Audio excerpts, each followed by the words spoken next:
It was sparked by a real incident. I wouldn't say it was based on any person or anything.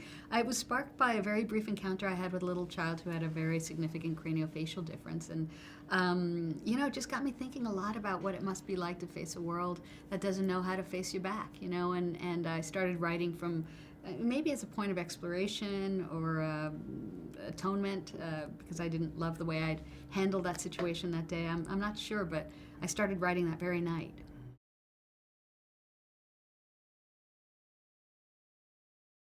Well, you know, I first and foremost, as a fan of the book, I love this book.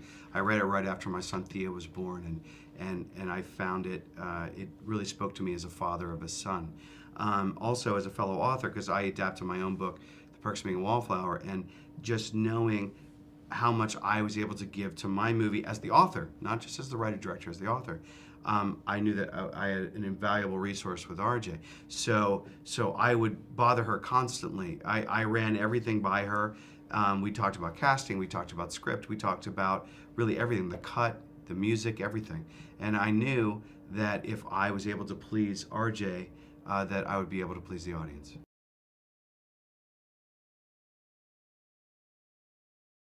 Well, when I came on board, Julia was already interested because she loved the book so much, and Jacob was the perfect Augie.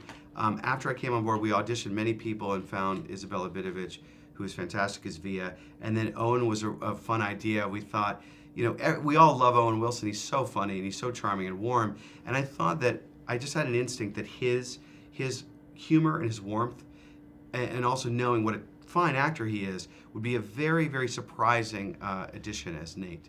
And I also love families that look like they're actually families. So often in Hollywood casting, nobody looks alike. They don't look like they're an actual family, and that's important to me.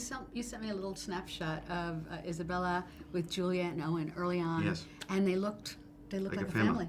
Yeah.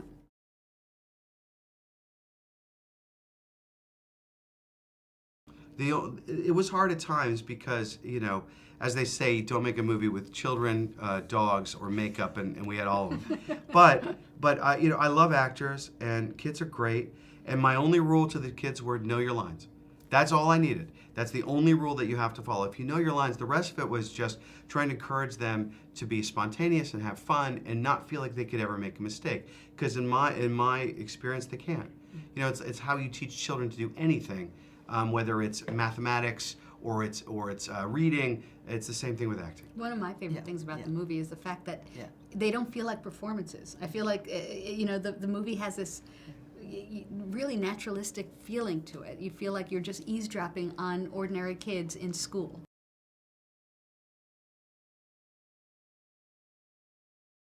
Hi, this is Steven Chbosky, the director of Wonder. And I'm RJ Palacio, the author of the book Wonder. And we would love for you to see our film Wonder coming out soon. Domo arigatou gozaimasu.